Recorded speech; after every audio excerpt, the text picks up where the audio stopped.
Bonsoir, merci de vous joindre à nous pour ce nouveau journal de guerre. Au 311e jour de la guerre entre le Hamas et Israël, voici les principaux faits qu'il fallait retenir de la journée à 19h, heure de Beyrouth.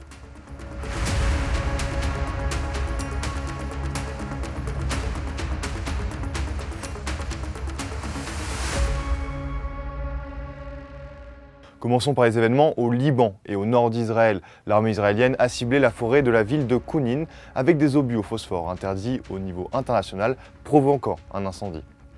Elle a également ciblé les villes de Shihin, Ramia, Ait al-Shab, Naoura et Bourj al-Moulouk. De son côté, le Hezbollah a affirmé avoir visé le quartier général de la 146e brigade, la ville de Methoula et le site d'Al-Samaka. Dans la bande de Gaza, au moins 75 000 personnes ont à nouveau dû être déplacées selon l'UNRWA après un nouvel appel des autorités israéliennes à évacuer certaines zones de Khan Younes. De nombreux bombardements sont menés sur cette ville qui a déjà fait les frais d'une campagne israélienne visant à éliminer des combattants du Hamas. Mais la résurgence des factions du Hamas dans plusieurs villes où l'armée israélienne avait affirmé avoir terminé ses objectifs devient récurrente. L'armée israélienne a aussi affirmé que la frappe sur une école à Gaza qui a fait 93 morts ce week-end a permis d'éliminer 31 combattants du Hamas et du djihad islamique palestinien.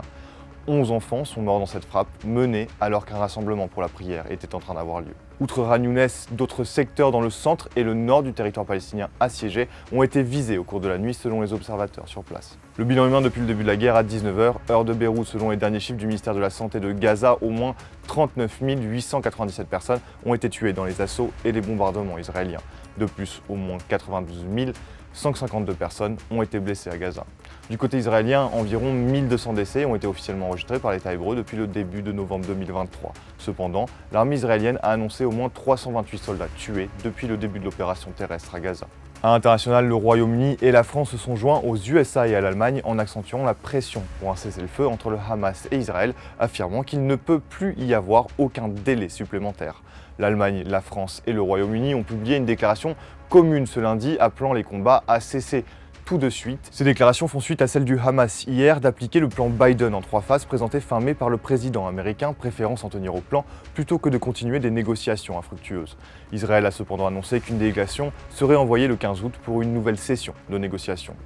Le président de l'autorité palestinienne, Mahmoud Abbas, se rend aujourd'hui pour une visite de 3 jours à Moscou où il va s'entretenir avec le président Vladimir Poutine sur la situation à Gaza. Dans l'actualité également, Washington a demandé à sa flotte d'accélérer le déploiement d'un de ses porte-avions, l'USS Abraham Lincoln, en vue d'une escalade attendue du conflit au Moyen-Orient. C'est tout pour le récapitulatif d'aujourd'hui. Rendez-vous demain pour un nouveau tour d'horizon de la situation. D'ici là, restez connectés sur notre site www.icbeyrouth.com ou dans la section guerre Israël-Hamas et surtout nos réseaux sociaux.